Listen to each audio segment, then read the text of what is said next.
finoana sy famonjena, finoana sy famonjena. Ny finoana sy famonjena dia fandaharana iray andraisanao lohateny, fampianarana, alalanao ny sitrapon'Andriamanitra dia ny teny tsisy Kilema sy ny fampianaran'i Kristy idiranao amin'ny fiainana Mandrakizay. Izay irahanao amin'ny Pasteur Maurice Rakotoarimanana sy ireo mpiara-miasa aminy. Fa ho voalaza ny ten'Andriamanitra manao hoe izay rehetra mitarika nefa tsy mitoetra amin'ny fampianaran'i Kristy dia tsy manana an'Andriamanitra.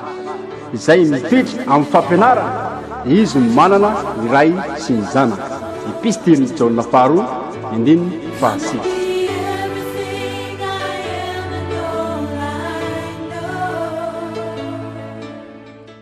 An'Andriamanitra hatrany ny voninahitra sy ny dera ary ny fisaorana mbola nahafahantsika mifandray mifampahery amin'ny alalan'izao fandaharana finoana sy famonjena izao. Tsy mitsahatra manonona ny fiadanana avy amin'Andriamanitra ho anao sy ny ankonanao ho azomin'Andriamanitra ao anatin'ny famonjenany ianao, ho tehirizin'Andriamanitra ao anatin'ny famonjenany ianao mba andovan'izany fiainana mandrakizay izay.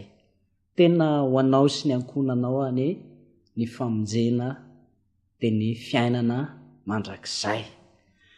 Hivavaka isika metraka izao fotoana izao eo am-pelantanan'Andriamanitra. Ry Jesosy Kristy Tompo malalanay io, ny Andriamanitra ny fiadanana sy Andriamanitra ny fahasoavana. Mankalaza anao izay Tompo, manandratra anao, mankasitraka amin'ny zavatra rehetra izay fandarana efa lasa maro teo ireny, mankasitrahana ianao ny fahafitan'ny ireny Tompo. Ampio hatrany hatrany izay Jesosy mba ho tafavoaka ny fahamarinana, ho tafavoaka izay teninao araka ny sitraponao tokoa satria iraka ao izay Tompo ka irao mba hatateraka ny asanao tokoa Andriamanitra. Io izao fandaharana izao Tompo mba hatonga ny olona tsiraray avy tokoa tena hisokatra ny sainy, hisokatra ny fony ho amin'ny fahalalana ny teninao, fahatakarana ny sitraponao ka tena angetaeta izy ary katraka ny fanjakan'Andriamanitra sy ny fahamarinana araka ny teninao. Ingany mba tafampita ao anatin'ny tsiraray avy izay mpanaraka izao fandaharana izao Tompo, ny teny tsisy Kilema izay hoentinay ankehitriny. Ny anaran'i Jesosy misaotra Tompo. Amen. Tafiditra ao anatin'ny fandaharana finoana sy famonjena isika ankehitriny. Fandaharantsika manaraka teo moa dia resaka Paska zany. Ny Paska dia anisan'ny fitaombavaka lehibe tokoa ary voatendrin'Andriamanitra ho tandremana izany Paska izany. Efa hitantsika tao anatin'ny fandaharana teo aloha ary idirantsika lalindalina kokoa ao anatin'ity fandaharana toy an'ity ao anatin'izao fotoana izao. Vakitsika ary ny tenin'Andriamanitra Korintianina voalohany 5 andininy 7 sy ny 9. Korintianina voalohany 5 andininy 7 sy ny 9 amin'ny anaran'i Jesosy. Esoro masirasira ela mba ho vongana vaovao ianareo, araka izay tsy misy masirasira anareo, fa voavony Kristy Paska ho antsika. Ka dia aoka isika hanao andro firavoravona, tsy amin'ny masirasira ela na amin'ny masirasira lolompo sy ny faharatsiana, fa mofo tsy misy masirasira dia ny fahadiovam-po sy ny fahamarinana. Petraka eto ny tenin'Andriamanitra. Fa voavony Kristy ozy izy, Paska ho antsika.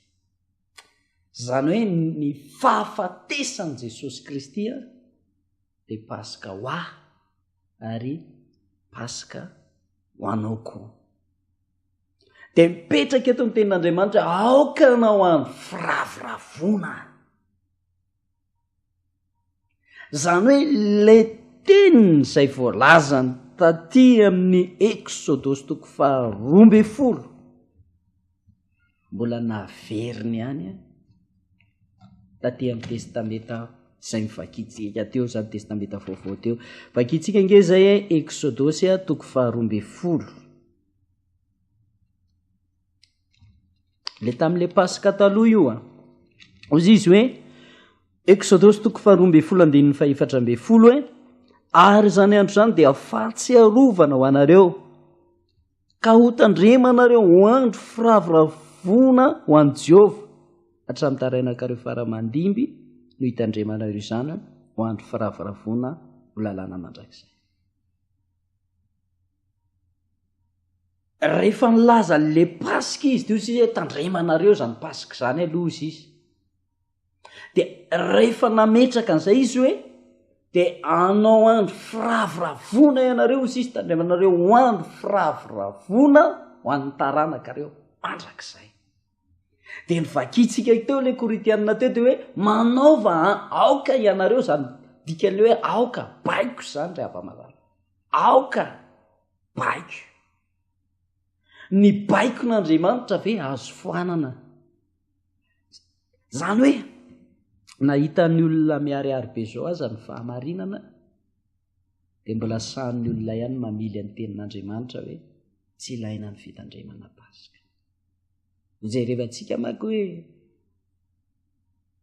reo apôstôly reo ve mba nitandrina Paska zay rehefantsika izany reo fa misy mametraka samana foana hoe zay mitandrina Paska dia na fahaverena tsy mifamatika ve zany tsy zay manao ny sitrapon'Andriamanitra no very fa tsy hoe zay manao sitrapon'Andriamanitra ne matony teny eo eto amin'ny Korintianina voalohany 5:5 hoe aoka ianareo anao andro firavoravona lay tariany de fa miteny izy hoe Paska de ozy izy hoe manaova andro firavoravona hatramin'ny taranankareo faramandimby de eto izy mbola mametraka hoe aoka ianareo anao andro firavoravona dikan'izany zany hoe raha zafay zany de hoe aoka ho tandremanareo ny Paska sy ny andro firavoravona satria vanim-potoana fahatsiarovana aniverserany fahafatesan'i Jesosy Kristy zany.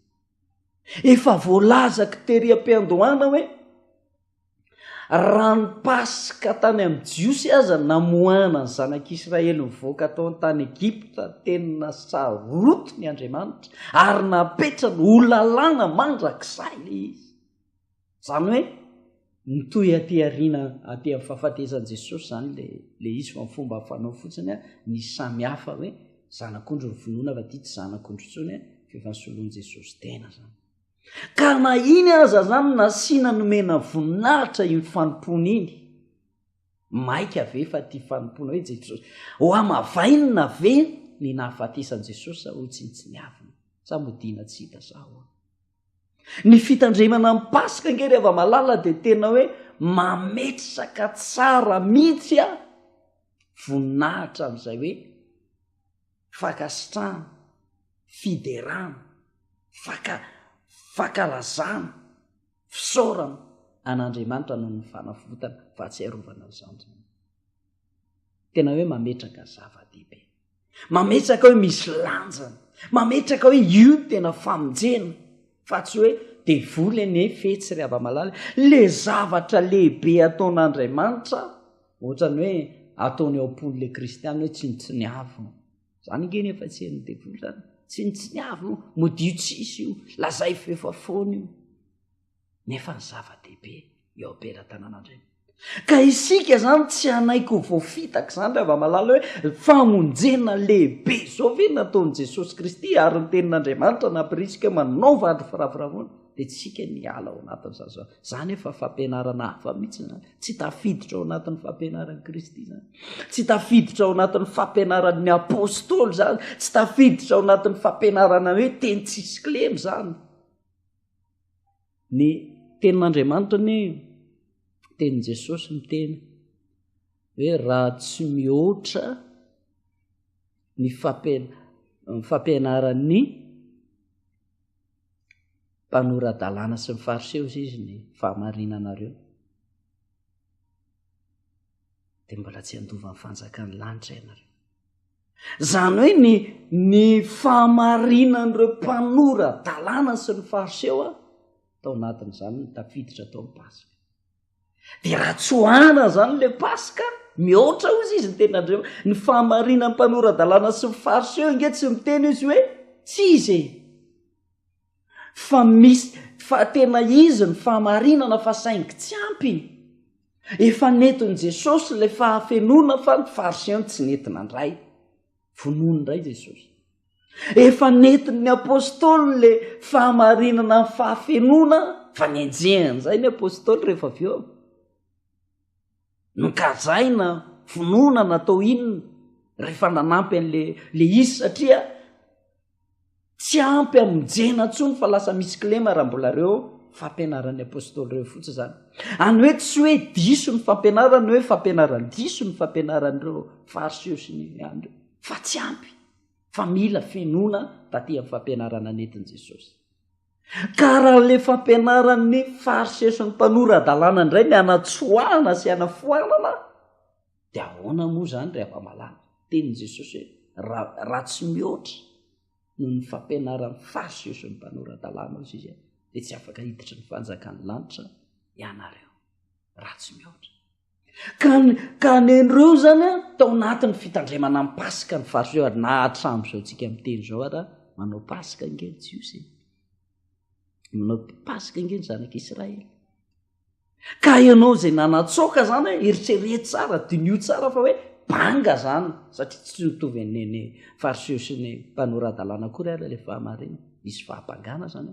Dia ahoana moa ianao indray ny irehare, ianao zay tsy nakato, ianao zay tsy tafiditra ao anatin'le tena fahamarinana sy sitrapon'Andriamanitra indray ny rere fa ianao no any an-danitra. Fa le olona ao anatin'le fahamarinana indray no very. Mba misaina kely aloha dinio le fampianarana hoe tena sitrapon'Andriamanitra marina ve ao anatin'izay zavatra. Fa ny tenin'Andriamanitra mitona izy eto hoe aoka anao andro firavoravoana ozy izy tsy amin'ny masirasira na amin'ny lolo-po fa ny fahadiova-po maty Kristy Paska ho antsika. Zany hoe mila miditra ao anatin'izany hoe fitandremana an'izay Paska izay raha izay miditra ao anatin'le fitandremana ny andro firavoravoana faharoa izay zavatra mba hahafahanao toetra ao anatin'ny fampianaran'i Kristy. Zay rehefa antsika inge ny asan'ny apôstôly hoe ny apôstôly ve mbola tao anatiny rehefa nitsangana tamin'ny maty Kristy efa foanana ve izany Paska izany. Asan'ny apôstôly toko 20 ny jerevantsika ary. Asan'ny apôstôly toko 20 eo amin'ny andininy 9. Dia niondrana tsambo kely ny ala teo Filipo izahay rehefa tapitra ny andro finanana mofo tsy misy masirasira dia nakany any tamin'ny Troasy izay no ny afaka adimina ary tany ny toeranay afitona. Eo zany niondrana tany an-tsambo dia niondrana tany an-tsambo ny ala tamin'ny Filipo izay ozy izy rehefa tapitra ny andro finanana mofo tsy misy masirasira. Ina moa le andro finanana mofo tsy misy masirasira? Paska zany. Any hoe rehefa vita le Paska dia lasa zareo zany niondrana an-tsambo kely. Dikan'izany mbola atao anatin'ny fankalazana ny Paska izy.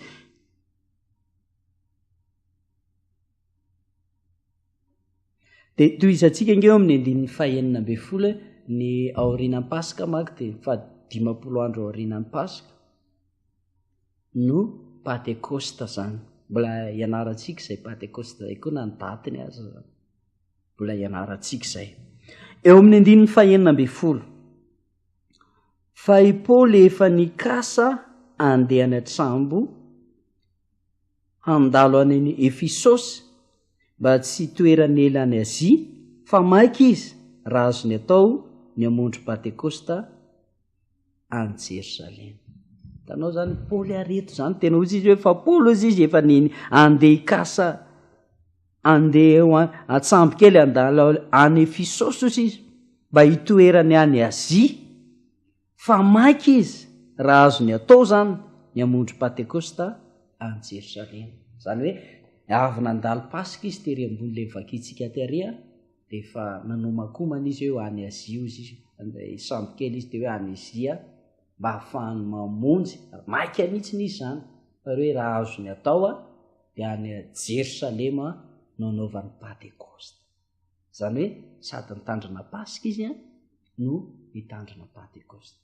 De nidika zany zany very zany Paoly sy ny namany satria ireo Paoly sy ireo fiangonanareo fiangonan'ny apôstôly zany very satria efa aty amin'ny fotoana zay nisininy efa tsy teo intsony Jesosy, efa nisininy fiangonana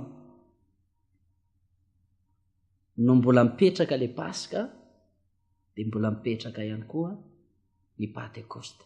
Zany hoe efa lasa lavitra, efa fiangonana efa lasa lavitra zany. De very zany ny apôstôly Paoly miaraka ny fiangonana izay naoriny apôstôly satria mitandrina Paska sy ny mitandrina Pentekosta.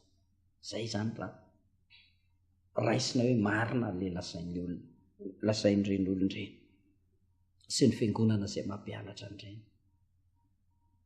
Hitatsika zany tao anatin'izay fotoana izay hoe voalohany aloha napirisika izy hiditra aoka baiko zany. Faharoa fiangonan'ny Paoly va ny fiangonan'ny apôstôly tandrina tao anatin'izany Paska zany.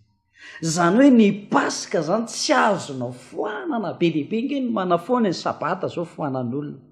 Ny olona ny te hanafoana an'io fa Andriamanitra tsy manafoana an'io zany fa misy foana ny sabata. Paska foanan'olona, Paska mipetraka foana zay manao an'io manao ny sitrapon'Andriamanitra fa zay tsy manao de mazava ho azy fa tsy manao ny sitrapon'Andriamanitra zany izy. Fa marina natao tandremana izany Paska izany. Ary le fepetra tary aloha tary ihany no mbola mipetraka ao anatin'izao fotoana izao le tany amin'ny nomeriny hoe ho foanan'Andriamanitra. Raha tsy mitandrina Paska dia foanan'Andriamanitra tsy anisan'ny Israely. Dia ohatr'izany koa zany mazava ho azy koa zany fa raha tsy mitandrina n'io Paska io zany aty amin'ny tena misy lanjany ary misy voninahitra aty amin'ny fahafatezan'i Kristy dia mazava ho azy ho foanan'Andriamanitra tsy ho tafiditra ny lanitra koa nge zany. Rehefa tsy tafiditra tary ny foanan'Andriamanitra tsy isan'ny firenena zany hoe tsy isan'ny olona ho vonjena zany. Ho foanan'Andriamanitra tsy isan'ny olona ho vonjena zay tsy mitandrina ny Paska satria tsy manome voninahitra an'Andriamanitra na mampisy lanja ny fahafatesany Jesosy Kristy teo amin'ny hazo fijaliana. Foanan'Andriamanitra tsy anisan'ny tafiditra ao anatin'ny atao hoe vonjena izy. Zay ny marina. Jarevantsika amin'izay ary hoe inona ara le andro firavoravoana ary satria izy aoka anao andro firavoravoana ozy izy. Dia ho jerevantsika ilay andro firavoravoana. Ny Paska aloha hitantsika hoe hariva, tsy andro atandro ny Paska fa hariva matomasoandro amin'ny andro 14 amin'ny volana voalohany amin'ny taona no atao hoe Paska. Iny zany no atao hoe Paska dia manaova andro firavoravoana izy dia inona ilay andro firavoravoana manaraka an'io Paska io. Ilay vity kosa toko fa 17 eo amin'ny andininy 5 sy ny 9. Vaky toy izao amin'ny anaran'i Jesosy. Ny andro 14 amin'ny volana voalohany rehefa hariva dia Paska Jehova. Iny mazava tsara iny. Ary ny andro 15 amin'izany volana izany dia andro firavoravoana ho an'i Jehova, finanana mofo tsy misy masirasira, afotoana ny hinananareo mofo tsy misy masirasira. Ary amin'ny andro voalohany dia hisy fivoriana masina ho anareo, aza manao tao-javatra akory ianareo, fa manatera fanatitra amin'ny afo ho an'i Jehova afotoana. ary amin'ny andro fahafito isy fivoriana masina koa aza manao toejavatra kory ianareo. Eo zany le andro firavoravoana. Ny andro faefatra amby folo na ariva ny andro faefatra amby folo Paska amin'ny volana voalohany io. Dia ny epitsony ny andro faefatra amby folo ny natao hoe fahadimy amby folo. Dia eo le manomboka le hoe finanana mofo tsy misy masirasira zany amin'ny fahadimy amby folo iny. Dia voalaza ny soratra masina mivavakitsika hoe iny ny fahadimy amby folo iny no fanombohana ny finanana mofo tsy misy masirasira ozy izy. Dia anaovana fivoriana masina amin'iny andro fahadimy amby folo iny. Dia eo no manisa 7 andro indray le finanana mofo tsy misy masirasira. Dia tapitra le 7 andro. Dia ny fahafitony iny koa dia andro firavoravoana tsy anaovana asa aza manao taojavatra kory ozy izy ianareo amin'izany. Zany hoe misy andro faharoa zany ny andro firavoravoana zany. Andro fahadimy amby folo dia manomboka eo amin'ny fahadimy amby folo eo no manisa 7 indray. Dia ny fahafitony indray zany hoe eo amin'ny faraiky amby roapolo zany amin'ny volana iny dia andro firavoravoana sy ny fahadimy amby folo zany satria manisa 7 le izy. Dia raha fa hoe fahadimy amby folo fa enina amby folo fa 7 amby folo fa 9 amby folo fa 10 amby folo fa roapolo faraiky amby roapolo zany hoe andro fahadimy amby folo sy ny faraiky amby roapolo amin'iny volana voalohany amin'iny taona iny. Dia ireo ny atao hoe andro firavoravoana amin'ny Paska. Dia ny 15 andro indray rehefa avy eo no andro firavoravoana ny Pentecoste. Ianarantsika manokana moa izay Pentecoste izay zany fa Paska aloha no idirantsika. Ireo no atao hoe andro firavoravoana zany araka ny teniny tario hoe manaova andro firavoravoana. Tsy hoe isan'andro ny firavoravoana. Diso zany. Le izy tsy firavoravoana ara-tsaina hoe ataonao ara-tsainao sy izay mamety anao fa zay le hoe fitoam-bavaka voatendrin'i Jehovah no nanendry an'io. Tsy nitendren'i Jehovah hoe isan'andro anie. Izao anatin'ny Baiboly misy an'izany hoe andro firavoravoana isan'andro. Tsisy an'izany. Fa mametraka eto ny tenin'Andriamanitra hoe ny andro firavoravoana dia ny andro fahadimy amby folo sy ny andro faraiky amby roapolo. Andro faefatra amby folo ny arivan'iny natao hoe Paska, dia ny andro fahadimy amby folo ny firavoravoana, dia ny andro faraiky amby roapolo ihany koa dia andro firavoravoana ny Paska. Ireo zany andro firavoravoana voalohany fahadimy amby folo, andro firavoravoana faharoa ny sady famaranana ny faraiky amby roapolo andro firavoravoana ny Paska zany. Ireo le zavatra natao. Raha manao an'ireny kristianina dia tadio hoe mahatsiaro. Ireo natao hoe tandraimana indray mandeha isan-taona napetraka Andriamanitra ary tadio fa hoe lalàna mandrakizay napetrany teo amin'ny zanak'Israela toy tatia amin'ny testamenta vaovao zany mandra-piavin'i Jesosy Kristy. Raha foananao ny Paska araka ny tenin'Andriamanitra hoe tena foanan'le olona le izy. Tsy mety mitandro ny tenin'Andriamanitra tario hoe raha andeka vererantsika le izy Levitikosy 7 Nomeria azafady Nomeria 7 jerevantsika vetivety zay manambaran'izay. Nomeria 7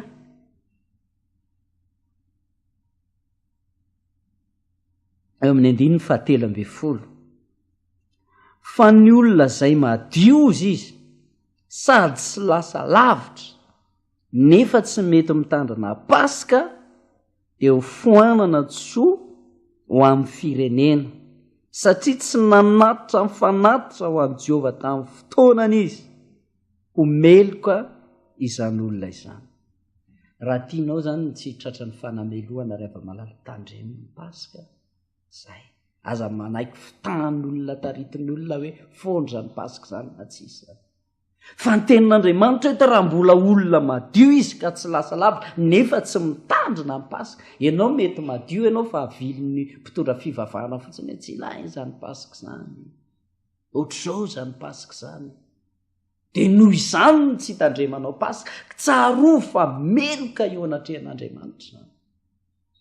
Tsarovy ihany koa fa anisany hofoanan'Andriamanitra tsy tafiditra ao anatin'ilay hoe olona vonjena ianao rehefa misiroziry tsy hitandrina zany Paska izany, fa tafiditra ao anatiny fampianarana tsisy Kilema, ny fampianaran'ny apôstôly. Izany atao hoe hitantsika fa ny apôstôly nge mpakato tsy manafoana ny tenin'Andriamanitra zany ny apôstôly, fa tena nakato ary nanaraka izay tena fahamarinana izay takin'Andriamanitra mihitsy ny apôstôly. Ary hitantsika fa ny apôstôly dia tandrina ny Paska, tandrina ny Pentecoste izy. Jerevantsika nge na ny Pentecoste aza aty amin'ny arinina be efa aty amin'ny epistile ety le izy zany. Korintianina 1:9. Zany hoe efa aty amin'ny fiangonana efa miparitaka efa ela be aty dia zao mbola zava-misy.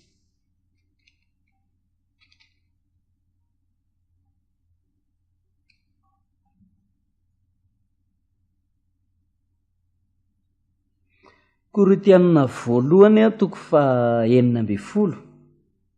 Satria ireo fameny foana hoe Pentecoste mandeha Paska mandeha aloha dia Pentecoste aty aoriana. Korintianina 1:9 dia andininy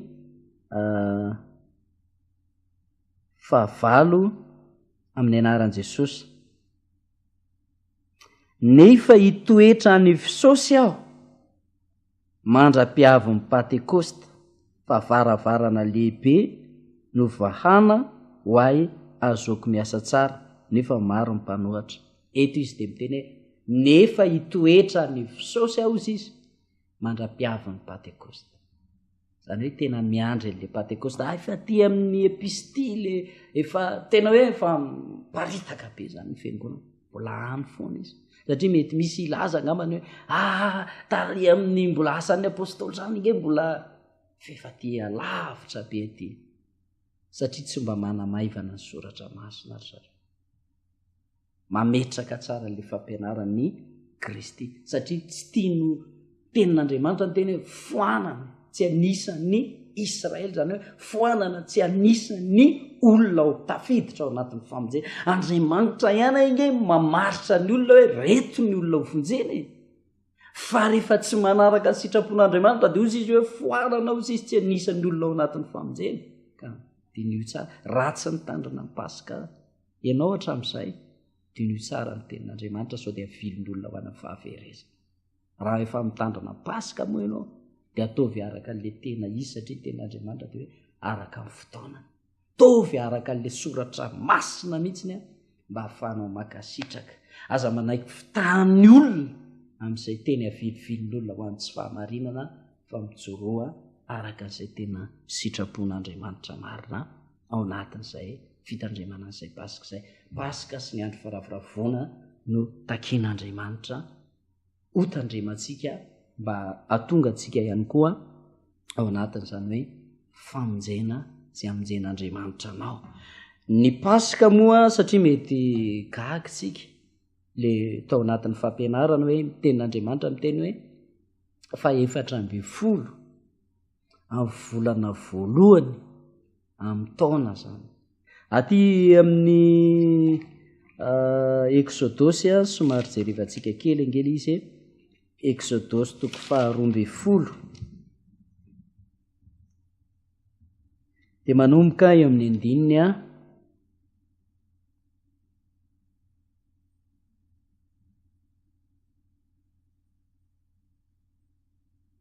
manomboka amin'ny andininy voalohany. Exodosy 12 andininy voalohany amin'ny anaran'i Jesosy. Ity volana ity no voalohambolana ho anareo, dia voalohambolana amin'ny taona ho anareo izany. Mitenena ianareo amin'ny fiangonana teny Israely rehetra ka manaova hoe amin'ny andro 10 amin'ity volana ity dia aoka samy haka zanak'ondry iray avy izy rehetra araka amin'ny fianakaviany, dia zanak'ondry iray avy amin'ny isan-trano. Ary raha vitsy loatra ny iray trano ka tsy mahalany zanak'ondry iray dia aoka izy izay namany mifanakaikitrano aminy akaraka izay isan'ny olona. Ny olona rehetra samy araka izay tokony laniny avy no ansanareo ny zanak'ondry.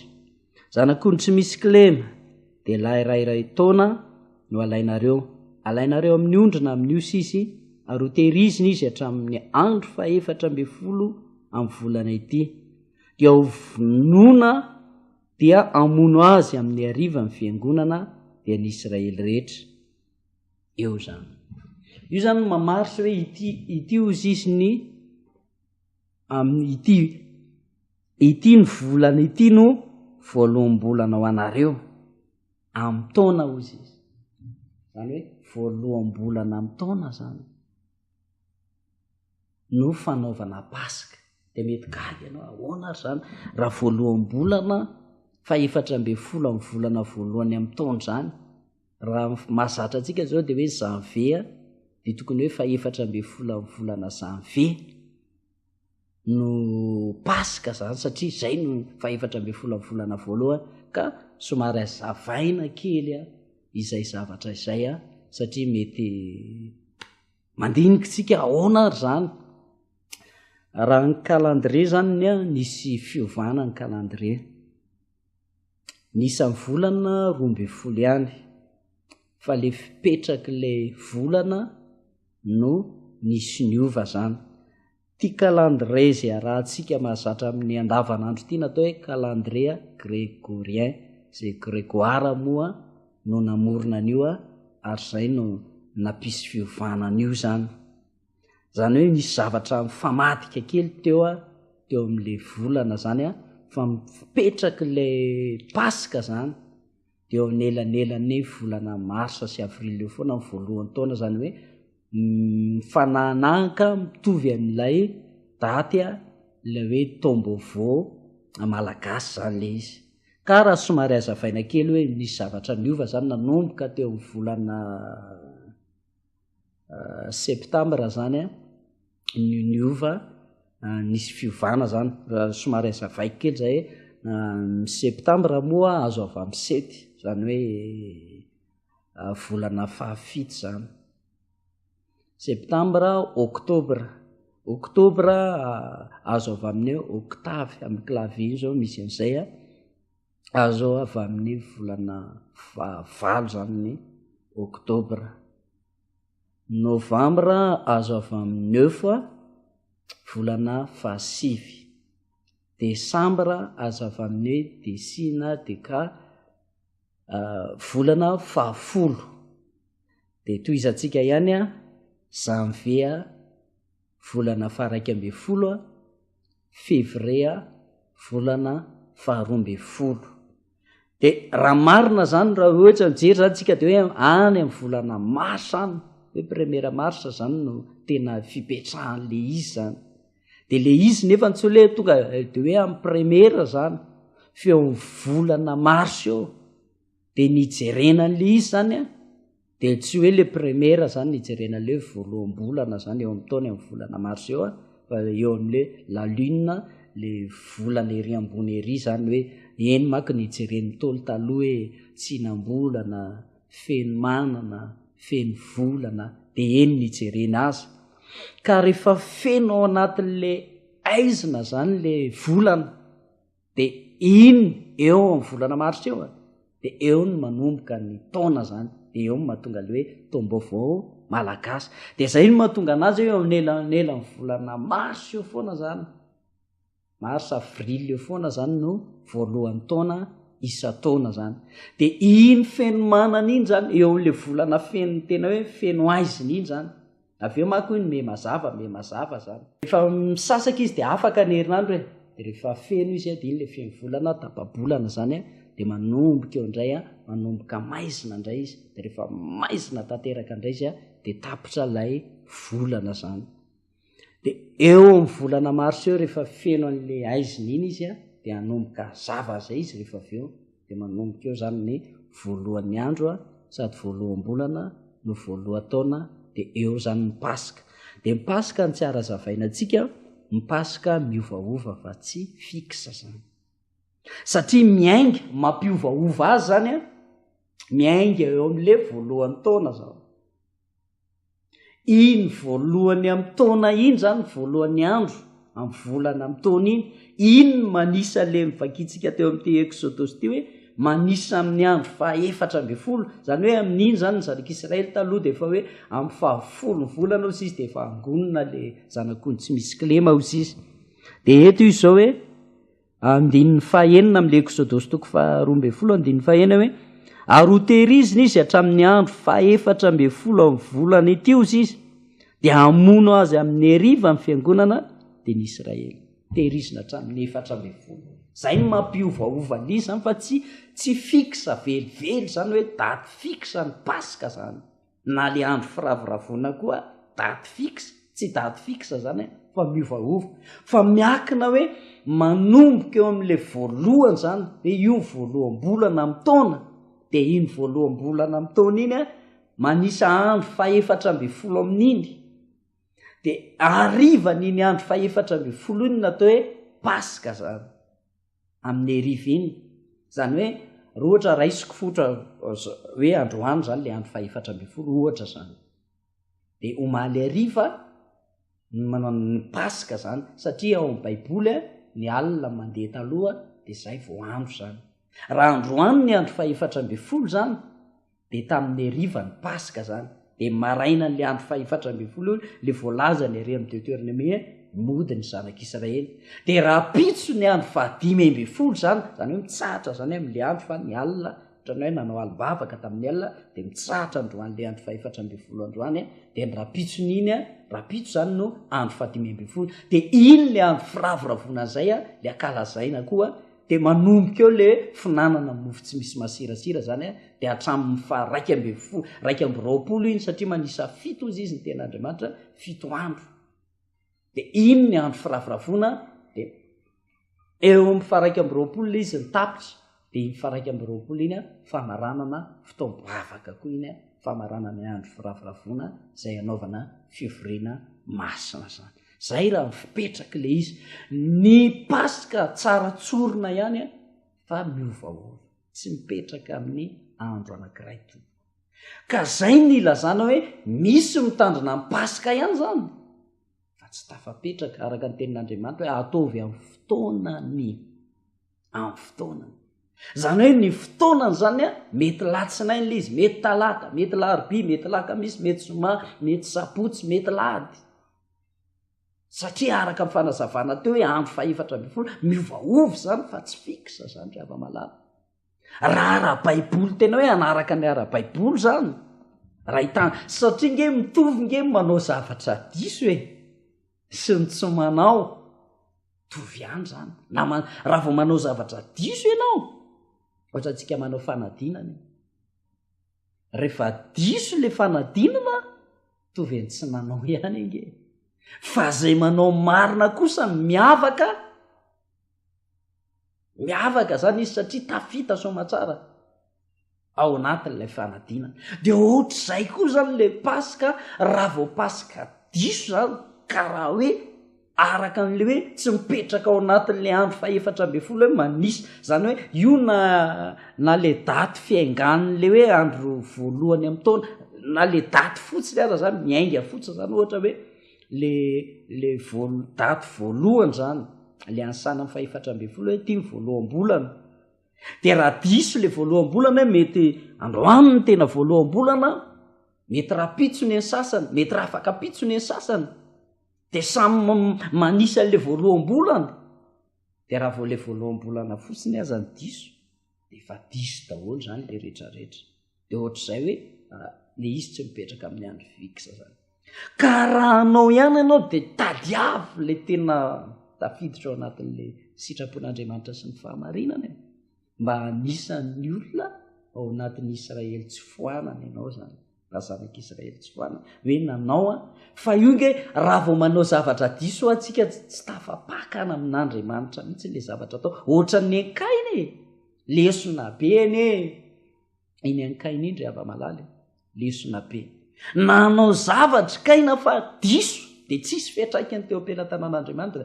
Ny rahalahy nanao zavatra izy, zavatra ray ihany angeny nampanaovina ny rahalahy ikaina sy Abela, fa ny Abela natao niaraka ny baikon'Andriamanitra, fa ny Kaina nisy zavatra novainy tao ka nanao zavatra diso izy satria novaina ilay izy dia tsy nietraika teo am-pelatanan'Andriamanitra, fa ny Abela nietraika dia nahazo fankasitrahana tamin'Andriamanitra izy dia lasa nialina ny rahalahiny izy rehefa avy eo.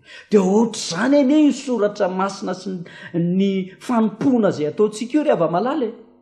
Raha vao diso zany io dia tsy mietraika eo anatrehan'Andriamanitra zany, tsisy mahakasika an'Andriamanitra ilay zavatra diso.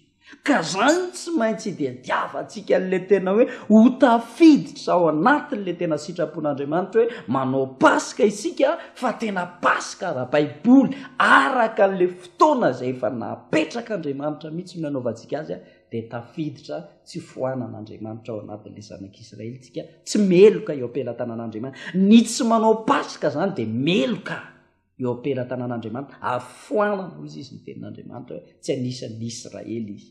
Mbola mipetraka, raha mbola mipetraka le Paska dia mipetraka le lalàna ny Paska rehefa malala, fa tsy hoe mety foana io na mitandrina ianao na tsy.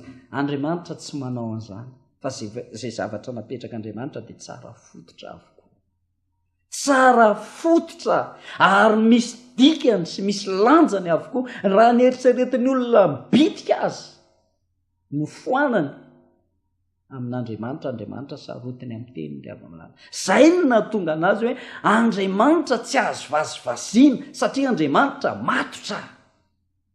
Tsy haiko hoe iza ny olona matotra, fa mbola mihoatra ny olona matotra Andriamanitra rehefa malala, tena matotra izy. Zay zavatra napetrany tsy tia ny foanana, tsisy olona afaka nafoana izay zavatra napetraka Andriamanitra. Rehefa hoe io no napetraka Andriamanitra hoe Mandrakizay, izay le izy, fa tsy hoe olona ianao ve olona ho mpanompony, ianao ve olona hitady famonjena eo anatrehany dia afaka novo zavatra izay efa napetraka Andriamanitra. Tsisy anana fahefana izany. Ka mino fa mahazavantsika raha tamin'ny voalohany ianao raha tsy nandrehan'ilay faharoa ity dia mety hoe somary tsy nazavanao tsara ilay izy, fa rehefa niaino an'izao voalohany sy faharoa izao ianao tamin'ny mikasika izay Paska izay dia azoniona fa mazava aminao. Tapitra moa ny fotoanantsika ka andeha hisaotra an'Andriamanitra isika amin'ny alalan'izay fahatanteran'izay fandaharana tamin'ity an'ity izay hivavaka ary isika. Saotra bejabe eo anatrehanao izay ry Tompo malalanay io, satria mbola afaka mifampizara, nataonao fitaovana ny mpanomponao hitondra izany fanazavana mikasika an'izay Paska izay Tompo, tanyreto mpanomponao izay tianao vonjena, mpanomponao tianao hotezaina ao anatin'ny fahamarinana, mpanomponao izay tianao hitso ny zavatra diso. Ka dia mino Andriamanitra fa ianao anazava bebe kokoa amin'ny alalan'ny fanahymasonao an'ny isambatan'olona sy ny tsiraray avy, ary tonga n'izany teny izany hisy vokatra ihany koa ho amin'ny isambatan'olona sy ny tsiraray avy. Ho anao ny tera, ho anao ny saotra Andriamanitra hatramin'izao ka ho mandrakizay. Saotra Tompo, amen. Eny ary fa fandarana manaraka indray tsika mbola hifankahita fa manao velomanao Pasteur Maurice Rakotoarimanana. Veloma tompoka.